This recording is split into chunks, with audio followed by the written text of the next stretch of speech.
Inilah Injil suci menurut Matius. Dalam khotbah di bukit, Yesus berkata, "Kalian telah mendengar bahwa disabdakan, kasihilah sesamamu manusia dan bencilah musuhmu. Tetapi aku berkata kepadamu, kasihilah musuh-musuhmu dan berdoalah bagi mereka yang menganiaya kalian. Karena dengan demikian, kalian menjadi anak-anak Bapamu di surga. Sebab Ia membuat mataharinya terbit bagi orang yang jahat dan juga bagi orang yang baik. Hujan pun diturunkannya bagi orang yang benar dan juga bagi orang yang tidak benar. Apabila kalian mengasihi orang yang mengasihi kalian, apakah upahmu? Bukankah pemungut cukai juga berbuat demikian?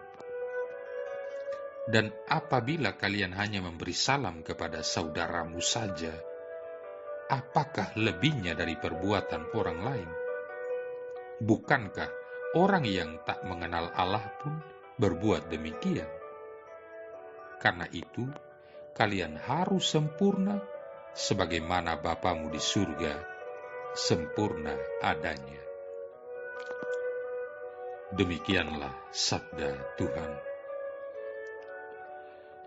Saudara-saudari yang terkasih, kasihilah musuhmu dan berdoalah bagi mereka yang menganiaya kamu. Apakah yang dimaksudkan Yesus di sini? Tidak peduli apakah yang dilakukan seseorang atas diri kita, tidak peduli bagaimana orang itu memperlakukan kita, tidak peduli sampai berapa dalam dia telah menghina, melukai hati, atau membuat kita sedih, kita tidak pernah boleh memperkenankan setiap macam kepahitan terhadap orang itu melanda hati kita, melainkan memandang orang itu dengan kemauan baik dan mendoakan yang terbaik bagi orang itu. Yesus mengajarkan atau memerintahkan kepada para muridnya untuk mengasihi siapa saja. Kasih yang bersifat praktis dan asli yang keluar dari dalam hati. Misalnya ungkapan seperti ini, berdoalah bagi mereka. Dengan cinta kasih yang demikian, seorang pengikut atau seorang murid Yesus menunjukkan bahwa dirinya adalah seorang anak sejati dari Allah. Allah yang tidak pandang bulu dalam mencurahkan berbagai kebaikan kepada umat manusia, entah orang baik ataupun jahat. Yang dimaksudkan sebagai musuh Allah dalam tanda petik pada zaman Yesus adalah orang-orang non-Yahudi atau orang kafir, atau orang-orang Yahudi yang tidak menepati hukum Taurat. Dengan demikian, dinilai pantas untuk diasingkan dari urusan orang Yahudi yang setia. Bacaan kali ini menunjukkan kepada kita ajaran Yesus yang sungguh revolusioner, mengasihi musuh-musuh kita. Ini adalah puncak atau antitesis keenam dari serangkaian antitesis sebelumnya yang dimulai pada Matius bab 5 ayat 21. Apakah Yesus memaksudkan agar kita mengasihi musuh-musuh kita dengan cara yang sama kita mengasihi para anggota keluarga kita atau sahabat-sahabat kita? Cinta kasih kita kepada para sahabat kita adalah sesuatu yang lahir dari emosi-emosi hati kita. Secara normal, kita memiliki perasaan cinta kasih di bagian terdalam diri kita. Namun mengasihi seorang musuh adalah sesuatu yang menyangkut hati. Jadi, lebih daripada sekedar masalah kehendak. Ini adalah sesuatu di mana kehendak kita harus diwujudkan dalam tindakan nyata. Ini adalah suatu determinasi pikiran kita untuk mengasihi mereka yang sebenarnya kita tidak sukai dan yang mungkin juga tidak menyukai kita. Saudara-saudari yang terkasih, sesungguhnya kita tidak akan pernah dapat mengembangkan cinta kasih seperti ini apabila kita hanya mengandalkan kekuatan kita sendiri. Kita perlu minta kepada Yesus untuk memberikan kepada kita rahmat yang akan memampukan kita untuk mengatasi kecenderungan alami kita untuk marah dan memendam kepahitan dan menumbuhkan kemauan baik terhadap musuh-musuh kita. Hanya apabila Kristus hidup dalam hati kita, maka kepahitan akan mati dan cinta kasih ini bersemi dalam kehidupan kita. Walaupun kita tidak boleh membiarkan kepahitan dan kemarahan melanda hati kita, cinta kasih Kristiani menuntut kita untuk memperkenankan orang-orang musuh-musuh kita melihat dan menyadari kesalahan-kesalahan mereka.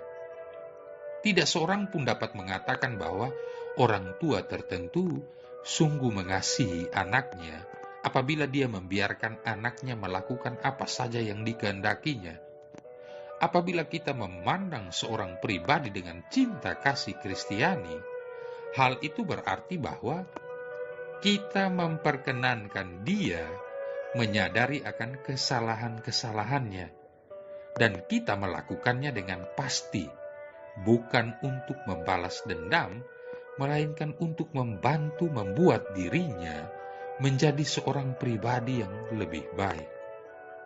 Saudara-saudari yang terkasih, bacaan Injil hari ini berurusan dengan relasi pribadi kita dengan keluarga kita, dengan para sahabat kita, para tetangga kita, dan orang-orang yang kita temui setiap saat.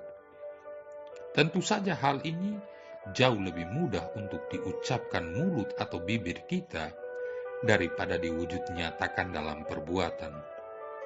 Bukankah jauh lebih mudah bagi kita untuk mengatakan bahwa tidak boleh ada peperangan antar bangsa-bangsa daripada duduk bersama seorang musuh lama kita yang telah begitu menyakiti hati kita? Pesan Injil bagi kita semua adalah cinta kasih kita kepada anggota keluarga yang paling dekat adalah sesuatu yang natural dalam diri kita, tertanam dalam perasaan atau emosi kita. Namun untuk mengarahkan pikiran kita sampai mengasihi seseorang, apalagi seorang musuh, sungguh sulit dan menjadi lebih sulit lagi apabila mencapai tingkatan atau tataran hati. Antitesis terakhir mengasihi musuh kita menunjukkan kepada kita bahwa prinsip fundamental yang mendasari tuntutan-tuntutan Yesus adalah cinta kasih. Suatu cinta kasih kepada Allah yang diterjemahkan ke dalam suatu ketaatan penuh kesetiaan kepada kehendaknya, cinta kasih kepada sesama yang tidak mengenal diskriminasi. Singkatnya, seorang murid Yesus dipanggil untuk meneladan Kristus Yesus, menjadi alter Kristus. Keseluruhan bacaan Injil yang berisikan 6 antitesis, Matius bab 5 ayat 21-48, ditutup dengan sabda Yesus yang merupakan tuntutannya yang paling tinggi, yaitu untuk menjadi sempurna sama seperti Bapa yang di surga sempurna. Sempurna di sini bukanlah berarti suatu status kemurnian moral, melainkan berorientasi pada tindakan. Seorang murid, seorang pengikut Yesus Kristus sempurna apabila dia memberikan segalanya untuk tetap setia pada apa yang diminta Allah dari dirinya. Saudara-saudari yang terkasih, ada dua orang sahabat sedang berjalan di padang pasir. Ketika di tengah perjalanan mereka terlibat dalam suatu perdebatan dan pertengkaran. Pertengkaran itu terjadi sampai salah satu dari mereka menampar pipi yang lainnya. Sahabat yang ditampar itu tidak berkata apapun, tetapi menuliskan suatu kalimat di atas pasir. Tulisan tersebut berbunyi demikian: "Hari ini teman baikku menamparku." Walaupun mereka bertengkar, tetapi tetap melanjutkan perjalanan bersama. Saat di perjalanan mereka menemukan sebuah sumber air dan memutuskan untuk mandi. Namun malang nasib teman yang ditampar tadi. Ia tergelincir dan hampir tenggelam di dalam sumber air tersebut. Melihat itu, tentu saja teman yang menampar menolongnya dan dia pun selamat. Lalu, dia yang diselamatkan dan ditampar itu menulis pada sebuah batu, "Hari ini teman baikku menyelamatkan nyawaku." Teman yang telah menampar dan menyelamatkan nyawanya tadi bertanya kepadanya, "Mengapa saat aku menyakiti kamu, menampar kamu, kamu menulis di atas pasir? Sedangkan saat aku menolongmu, kamu mengukirnya pada batu?"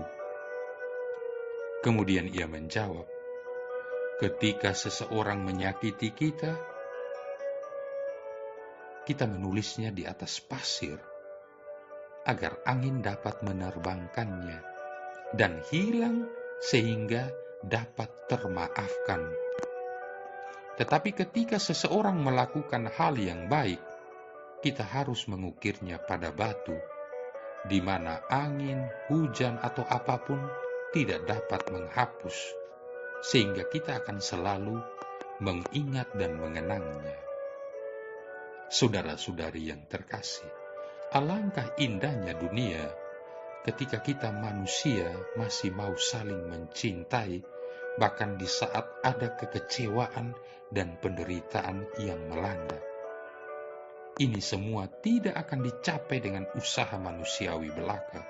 Hanya kekuatan salib Kristus yang membuka jalan ke arah kasih dan pengampunan tanpa batas. Marilah berdoa. Allah Bapa yang kekal dan kuasa, arahkanlah hati kami kepadamu, agar patuh setia berbakti kepadamu. Semoga kami selalu mencari Engkau dan mengamalkan karya cinta kasih.